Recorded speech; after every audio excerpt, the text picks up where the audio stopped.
Tuhan yang akan kita sama-sama renungkan pada siang hari ini ada di dalam Mazmur 126 ayat 1 sampai dengan ayatnya yang ke-6. Mazmur 126 ayat 1 sampai dengan 6. Yang sudah sama-sama katakan amin. Amin. Amin. Mari kita baca bersama-sama dari ayat 1 sampai ke 6. 3, 2, 1. Ketika Tuhan memulihkan keadaan Sion, keadaan kita seperti orang-orang yang bermimpi. Pada waktu itu mulut kita penuh dengan tertawa dan lidah kita dengan sorak-sorai. Pada waktu itu berkatalah orang di antara bangsa-bangsa, Tuhan telah melakukan perkara besar kepada orang-orang ini. Tuhan telah melakukan perkara besar kepada kita, maka kita bersuka cita. Pulihkanlah keadaan kami ya Tuhan, seperti memulihkan batang air kering di tanah Negeb. Orang-orang yang menabur dengan mencucurkan air mata akan menuai dengan bersorak-sorai. Orang yang berjalan maju dengan menangis sambil menabur benih pasti pulang dengan sorak-sorai sambil membawa berkas-berkasnya. Amin. Terpujilah Tuhan kita Yesus Kristus. Nah, Bapak Ibu, dalam Mazmur 126 ini boleh dikata adalah bagian yang membuat kita bahagia, membuat kita merasa bahwa Tuhan itu maha besar. Amin. Karena di dalam 126 ini ada perubahan, ada peralihan dari air mata menjadi sukacita. Amin. Dari kesedihan menjadi kegembiraan. Dari yang tidak punya harapan menjadi berpengharapan. Nah, Mazmur 126 ini kalau kita lihat itu dalam konteks bahwa bangsa Israel sedang merayakan sukacitanya, Bapak Ibu, pasca pembuangan dari Babilonia.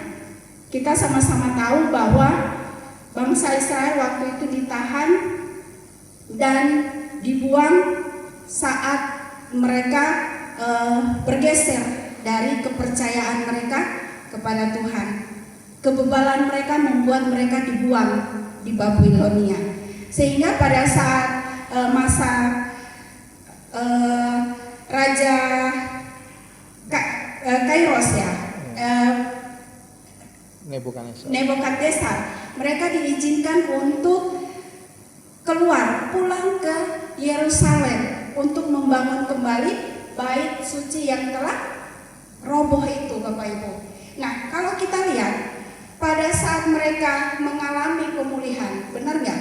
Mereka di masa-masa pembuangan itu hidup mereka susah atau senang, Bapak Ibu? Susah, penuh dengan air mata. Tapi pada saat mereka mendapatkan surat pembebasan mereka mengalami pemulihan. Tetapi apa yang mereka alami? Apa yang mereka lihat pada kenyataannya? Memang benar, mereka menerima pembebasan itu dengan sukacita, dengan sorak-sorai. Tapi apa yang mereka lihat dengan mata kepala mereka? Saat mereka sampai di Yerusalem, mereka melihat kota Yerusalem itu telah hancur. Bait Allah telah hancur berkeping-keping. Tanah pertanian sudah tidak bisa menghasilkan lagi. Satu sisi ada pemulihan, Bapak Ibu. Tapi satu sisi lagi bangsa Israel masih diperhadapkan dengan masalah. Masih diperhadapkan dengan pergumulan. Ternyata pemulihan yang dialami bangsa Israel itu belum selesai, Bapak Ibu. Sehingga bangsa Israel berteriak kepada Tuhan, berseru kepada Tuhan, pulihkanlah keadaan kami ya Tuhan. Karena bangsa Israel ini terkenal dengan kepala batu ya. Saat Tuhan menolong, ditolong Tuhan, mereka lupa. Di saat mereka senang, mereka lupa Tuhan. Akhirnya Tuhan bawa kembali, Tuhan izinkan kembali untuk mengalami air mata, Bapak Ibu. Nah Bapak Ibu, kalau kita melihat Mazmur 126 ini sering terjadi dalam kehidupan kita. Kondisi bangsa Israel sering kita alami. Kadang-kadang kita melihat bahwa Tuhan sudah memulihkan kehidupan kita dengan pekerjaan yang baik, dengan anak-anak yang manis, dengan suami yang baik, dengan istri yang baik. Tetapi masih ada hal-hal yang harus kita bangun, seperti bait Allah di kota Yerusalem. Seringkali kita mengalami namanya jenuh, karena saat kita melihat pemulihan sudah di depan mata, tapi kenapa masih harus bergumul lagi Tuhan? Kenapa harus masih menangis lagi Tuhan? Pertanyaannya, kenapa sih Tuhan selalu membawa kehidupan kita masuk di dalam proses demi proses? Kenapa sih Tuhan? Kita selalu komplain sama Tuhan. Kenapa sih Tuhan pemulihan itu gak mulus-mulus aja? Kenapa sih kalau udah dapat pekerjaan yang bagus, langsung dapat gaji yang bagus, dan langsung dapat posisi yang bagus, langsung mengalami pemulihan keuangan yang merdeka? Tapi bukan itu Tuhan, tapi bukan itu yang Tuhan mau Bapak Ibu. Tuhan gak mau kita keluar dari pembuangan di Babilonia tanpa hati yang kotor. Tuhan lebih peduli hati kita. Tuhan lebih mau membawa Babilonia itu yang ada dalam hidup kita itu keluar.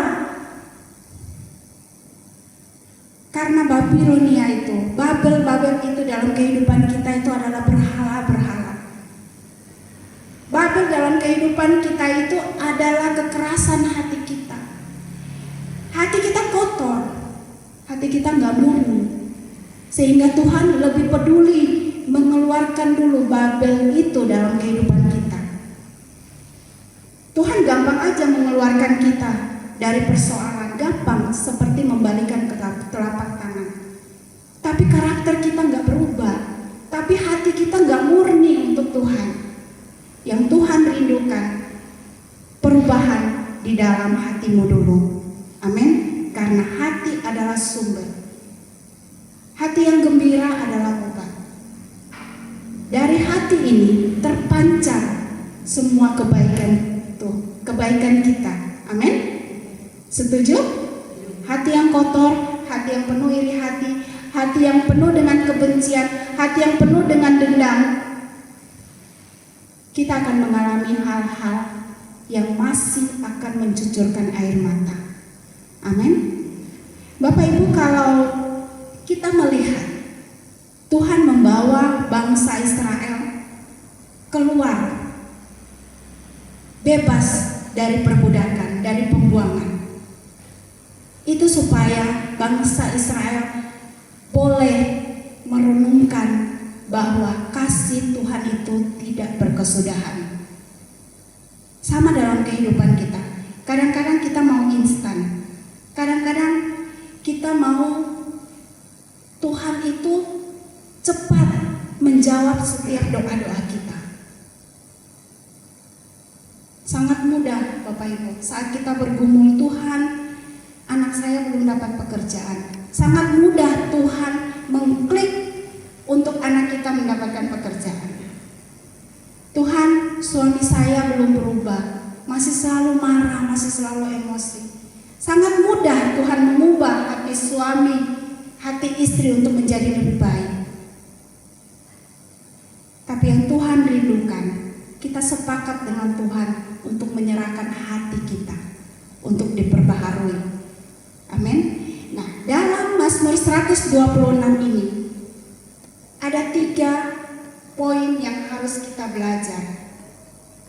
Dalam kehidupan kita ini ada 3 fase yang selalu polanya sama, berulang-ulang di dalam kehidupan kita. Ada masa kesesakan. Amin. Fase pertama adalah masa kesesakan. Masa di mana kita bergumul. Masa di mana kita benar-benar berharap Tuhan menjawab setiap pergumulan kita. Fase kedua adalah fase saat kita diizinkan masuk di dalam proses. Setuju? Seperti itu Bapak Ibu? Benar atau saya salah? Benar. Fase pertama, fase di mana kita bergumul untuk pekerjaan. Fase kita bergumul untuk keuangan kita. Fase di mana kita bergumul bahwa semuanya baik di dalam kehidupan kita. Kedua, fase di mana kita diizinkan Tuhan masuk di dalam proses demi proses. Ketiga, fase yang namanya menuai. Amin. Mana dari 3 fase ini yang Bapak Ibu rindukan?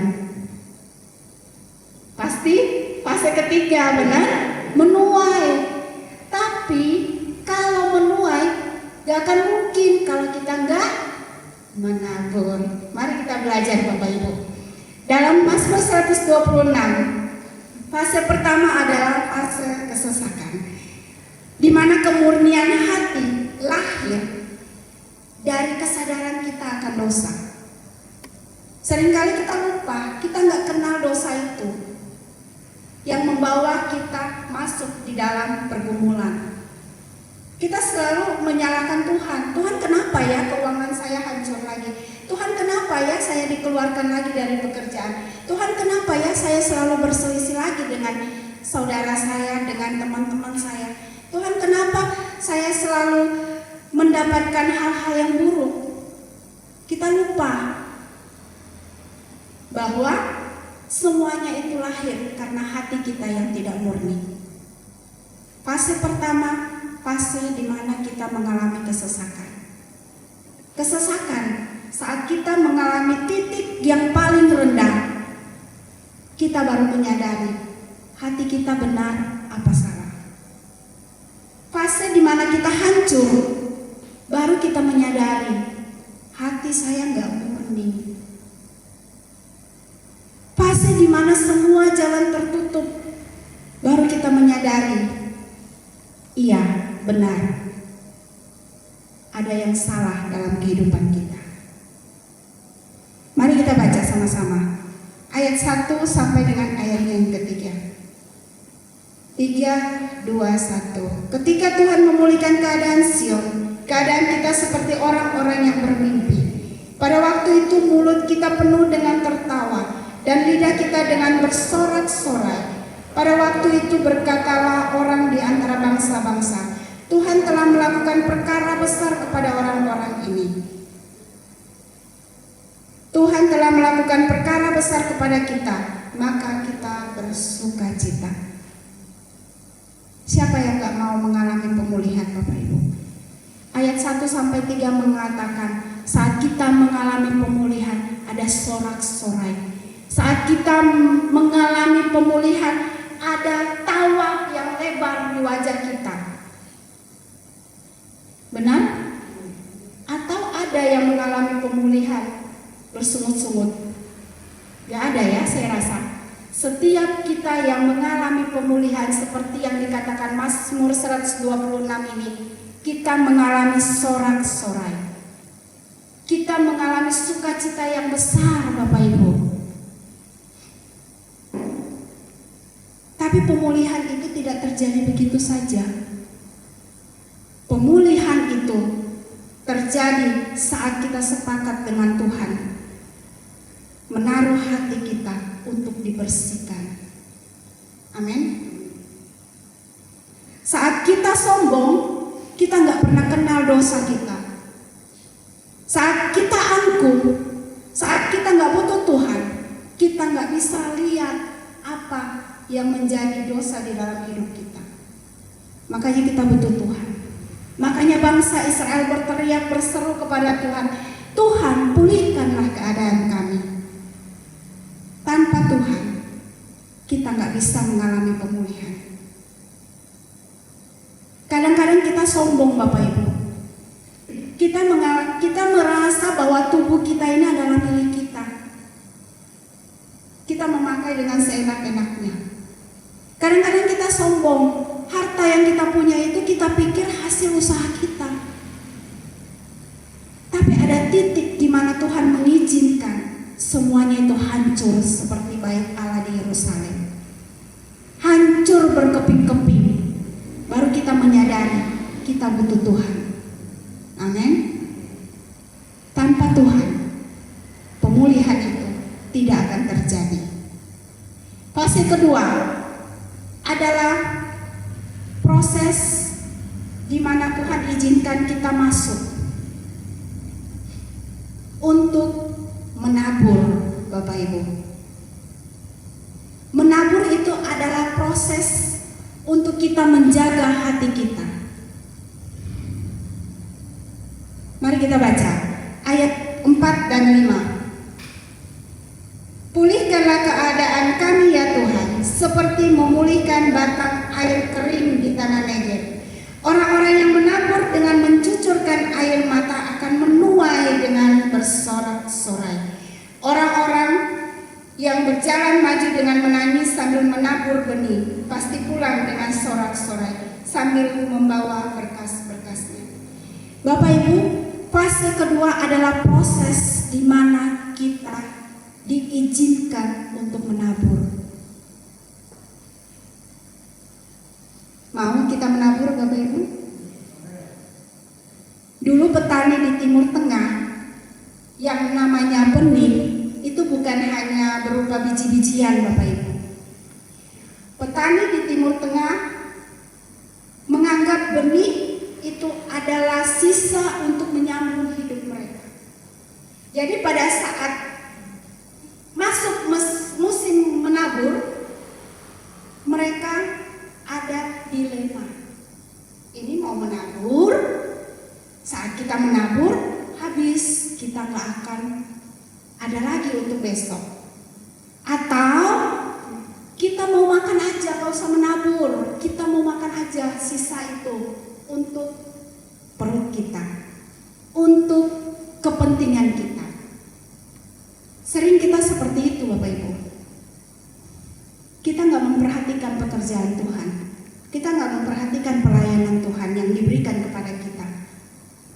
Kadang-kadang kita menganggap bahwa itu punya saya. Uang itu kalau saya berikan untuk pelayanan, saya akan kurang. Kadang-kadang kita egois Bapak Ibu. Kadang-kadang kita nggak mau mengambil momen yang Tuhan izinkan untuk kita menabur. Menabur itu melepaskan apa yang ada di tangan kita. Ada nggak petani menabur? Enggak Bapak Ibu. Menabur itu menaruh apa yang ada di tangan kita masuk ke dalam tanah, tertanam, dan gak tahu, kita menunggu apa yang akan terjadi. Tidak secara instan Bapak Ibu kita tanam langsung berbuah, enggak. Ada proses, ada waktu Tuhan untuk memberi tuaian, untuk memberi hasil. Kadang-kadang kita gak sabar untuk menunggu itu. Kadang-kadang kita komplain, Tuhan kelamaan. Saya pernah mendengar teman saya mengatakan, kalau ikut Tuhan itu kelamaan. Kalau ikut dunia kegelapan itu cepat. Gak mau dia menunggu proses Bapak Ibu. Sementara proses menabur itu gak mudah. Itu tidak dengan sukacita Bapak Ibu. Itu butuh air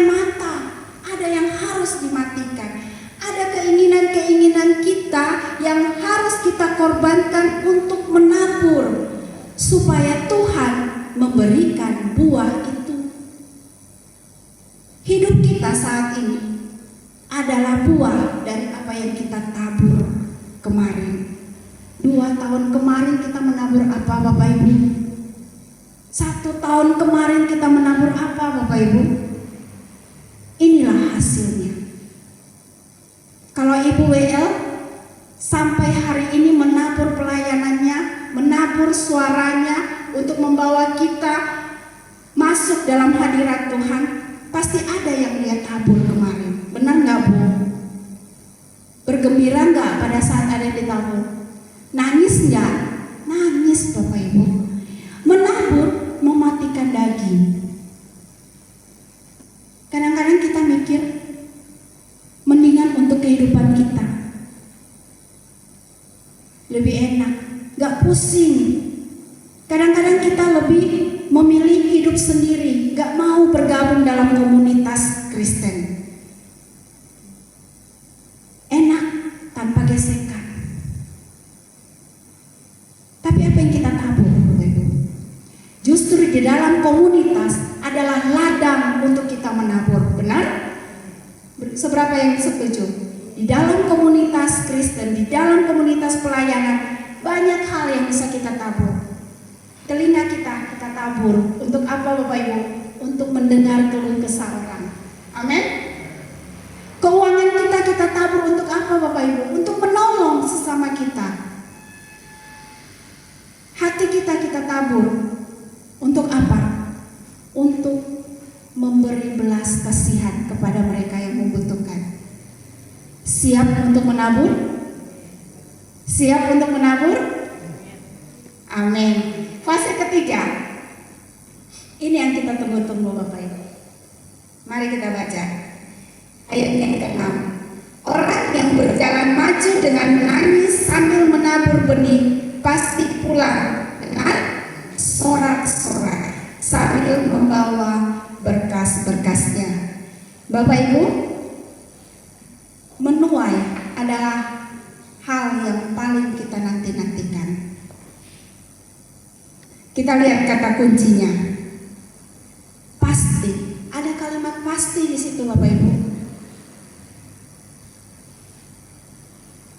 Arti kata pasti itu apa?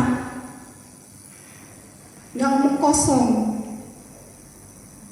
Mazmur 126 ayatnya yang ke-6 memberikan kita kepastian. Amin. Sama-sama katakan amin. Saat kita menabur dengan air mata untuk pekerjaan Tuhan, saat kita menabur keinginan kita untuk semakin lebih baik, semakin dibaharui, semakin disempurnakan menjadi keserupaan dengan Kristus. Apa janji Tuhan? Pasti. Sama-sama kita baca.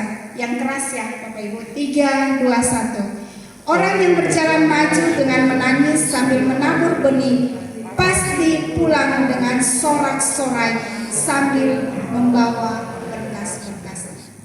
Ada yang kosong? Saat kita menabur pelayanan kita, ada yang kosong? Gak ada. Saya percaya Ibu WL kita hari ini mengalami mujizat demi mujizat yang Tuhan izinkan untuk beliau alami. Gak ada yang kosong, Bapak Ibu. Gak ada yang sia-sia untuk Tuhan. Kalau kita percaya apa yang kita tabur hari ini, dengan proses Tuhan izinkan 2 tahun kemudian kita akan melihat hasilnya. Bapak Ibu jangan merasa bahwa apa yang kita tabur itu kecil untuk Tuhan. Justru yang kecil itu akan menjadi besar. Sesuatu yang besar tidak dimulai dengan yang besar, Bapak Ibu. Sesuatu yang besar dimulai dari benih yang kecil. Apa yang ada di dalam hidup kita? Suara, ayo, gereja kita masih membutuhkan singer. Apa yang ada di dalam kehidupan kita? Gak ada apa-apa, keuangan gak ada. Tapi kita punya telinga. Hayo, jadilah sahabat yang mau mendengarkan keluh kesah sahabat kita, supaya sahabat kita nggak lari bercurhat di tempat lain, Bapak Ibu. Amin. Kata pasti adalah sesuatu yang tidak sia-sia. Kata pasti bukan sesuatu yang omong kosong, Bapak Ibu. Tapi Ibu Pendeta, ada loh orang dunia bilang, mata dunia melihat begini. Setiap orang ada yang menjaga kemurnian hati kita, yang mempertahankan kemurnian hati kita. Ada loh Bu Pendeta, orang-orang di kantor saya yang mempertahankan kejujuran, tapi dia malah diberhentikan. Ada loh Ibu Pendeta, orang-orang yang menjaga kekudusan, tapi dia diasingkan. Dan akhirnya orang-orang yang mempertahankan kemurnian hati ini hanya berakhir di kuburan. Mata dunia melihat semuanya itu sia-sia. Mata orang-orang yang di luar kerajaan Allah akan melihat itu adalah kekalahan kita. Benar nggak? Malah mereka senang. Mereka malah mengolok-olokkan kita. Itu dia sok-sok nggak mau korupsi. Tapi akhirnya hidup dia juga susah. Mana janji Tuhan? Mana janji kepastian yang Mazmur 126 berikan? Gak ada. Tapi bersyukur hari ini kita menerima kabar baiknya. Bapak Ibu mau tahu kabar baiknya? Supaya kita gak berkecil hati dengan omongan-omongan dunia. Supaya kita gak down dengan bahasa-bahasa dunia yang menekan iman kita, yang mencoba menarik kemurnian hati kita. Bapak Ibu mau tahu kabar baiknya? Saya jemput pemusik dan WL untuk ke depan. Mari Bapak Ibu, kita selidiki, kita cari tahu apa kabar baiknya hari ini.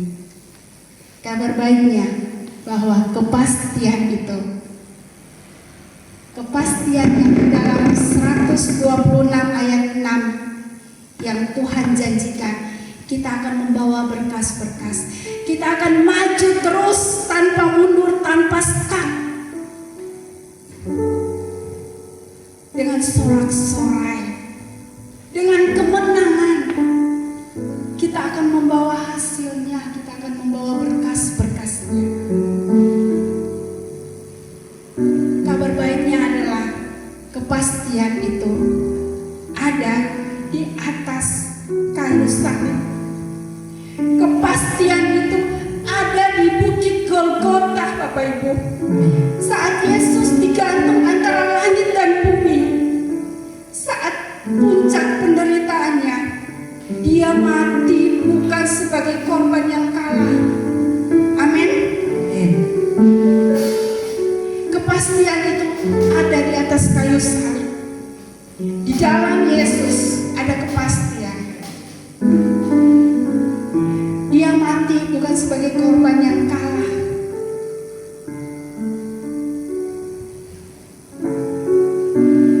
Tetapi pada saat dia mengakhiri hidupnya, ada satu kalimat yang dia katakan, sudah selesai. Apa yang sudah selesai, Bapak Ibu? Tugas dia sebagai benih yang murni, ditanam, dipaku. Apa yang sudah selesai, Bapak Ibu? Tugas dia, penderitaan dia di kayu salib sudah diselesaikannya. Untuk siapa? Untuk saudara dan saya. Dia mati, dan pada hari ketiga dia bangkit, Bapak Ibu. Yesus membuktikan bahwa kuasa maut tidak bisa menahan kemurniannya. Kuasa maut tidak bisa menarik kemurniannya untuk memberi kepada kita. Sadarkah kita saat Tuhan Yesus menabur hidupnya di Taman Getsemani, dia menabur dengan air mata. Dia mengatakan, "Bapa, kalau boleh cawan ini lalu daripadaku." Tapi dia memberi hatinya untuk tetap taat. Saat dia mengatakan semua selesai, itu kepastian yang dia berikan kepada kita.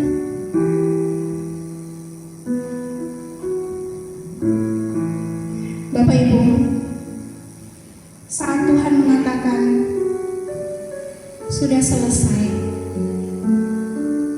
berarti semua sudah ditanggungnya. Apa yang harus kita khawatirkan?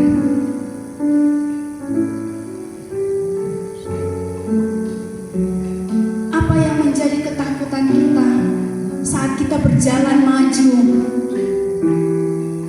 Karena kepastian itu sudah kita miliki.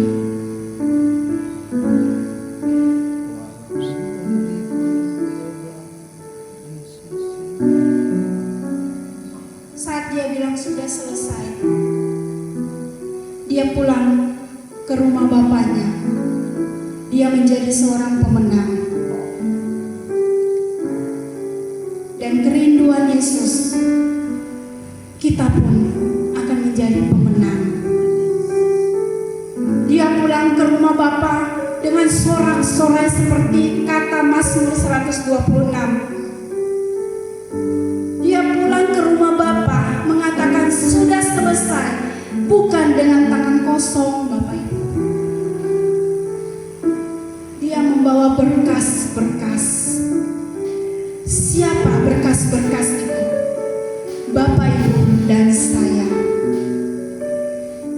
Dia membawa kita sebagai berkas-berkasnya. Kita yang dulu tidak murni, kita yang dulu hina, Bapak Ibu, kita yang dulu penuh dosa, kita yang dulu terbuang. Tetapi saat dia mengatakan sudah selesai, dia mengumpulkan kita dan dia membawa kita kepada Bapa. Bersyukur Bapak Ibu hari ini menerima kebenaran firman-Nya, bahwa tidak ada yang sia-sia saat kita maju terus. Saat kita berani mengatakan, "Yes Tuhan, saya tetap setia." Apapun kondisi kita, susah, semua menekan hidup kita. Apa sih yang dunia tawarkan kepada kita? Yesus mengatakan sudah selesai. Dia membawa sorak-sorai. Dia membawa berkas-berkasnya. Saudara dan saya. Amin. Mari kita berdoa, Bapak Ibu. Renungkan firman Tuhan hari ini. Kalau kita akhir-akhir ini enggan untuk maju terus, kalau kita akhir-akhir ini punya niat untuk meninggalkan Tuhan,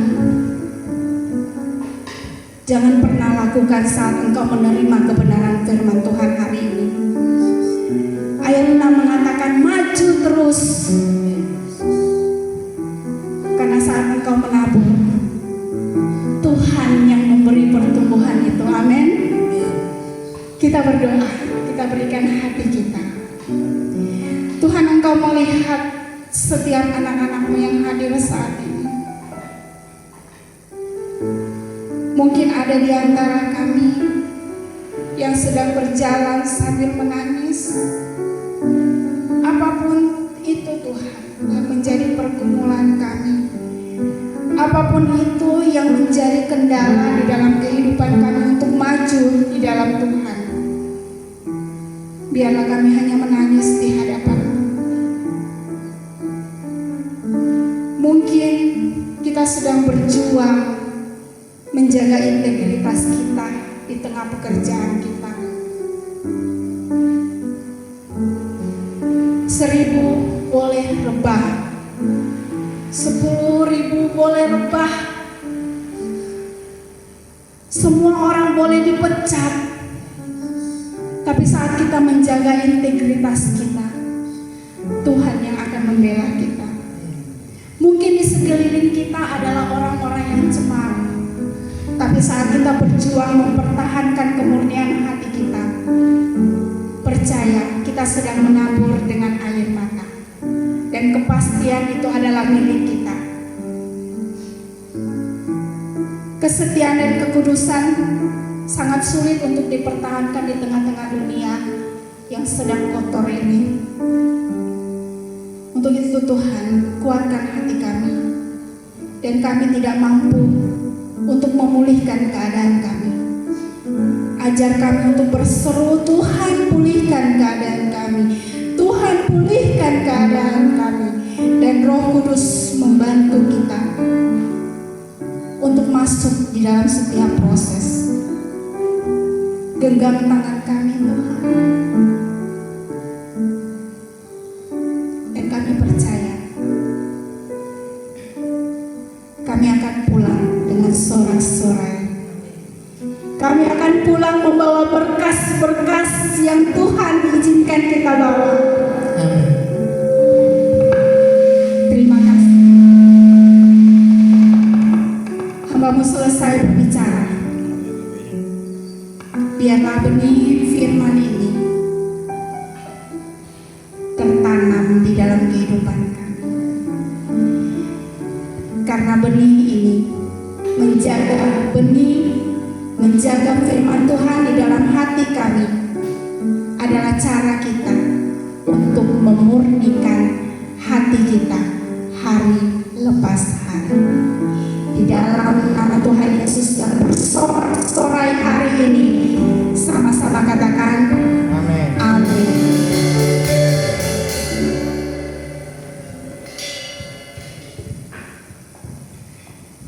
Haleluya. Saudara diberkati. Walau 1000 rebah di sisiku, amin. Kau tetaplah penolongku. Walau 10.000 rebah di kananku, takkan ku goyah sebab Yesus sertaku. Walau 1000 rebah di sisiku, kau tetaplah penolongku. Walau 10.000 rebah di kananku, takkan ku goyah sebab Yesus sertaku. Takkan ku goyah sebab Yesus sertaku. Takkan ku goyah sebab Yesus sertaku. Beri kemuliaan sorak-sorai yang terbaik. Haleluya. Hamba-Mu berdoa, benih firman Tuhan yang sudah ditabur hari ini tertanam di dalam setiap hati kami yang baru, hati yang terbaik. Kami menolak segala sesuatu yang jahat untuk mencuri benih firman Tuhan. Biarlah benih itu bertumbuh. Tuhan yang memberikan pertumbuhan di dalam nama Tuhan Yesus. Haleluya. Sama-sama kita katakan amin. Haleluya. Silakan dulu Bapak Ibu Saudara. Ya, terima kasih. Tetap semangat. Ya, minggu depan kita akan belajar lebih banyak lagi untuk mempersiapkan hati ini masuk ke dalam pelayanan yang Tuhan sudah sediakan. Ya, minggu depan saya akan bawakan bagaimana kita masuk di dalam gerbangnya Tuhan dan bertemu langsung di tata kasih karunia Tuhan. Saudara tahu kalau kita masuk di dalam tata kasih karunia Tuhan, kita akan menemukan pertolongan di sana. Amin. Jadi membangun kerajaan Allah bersama-sama Tuhan di tempat ini. GPA adalah merupakan satu sarana untuk kita mempraktekkan kuasa kerajaan Allah kepada orang lain, bukan dengan kata-kata yang banyak, tapi hanya dengan doa,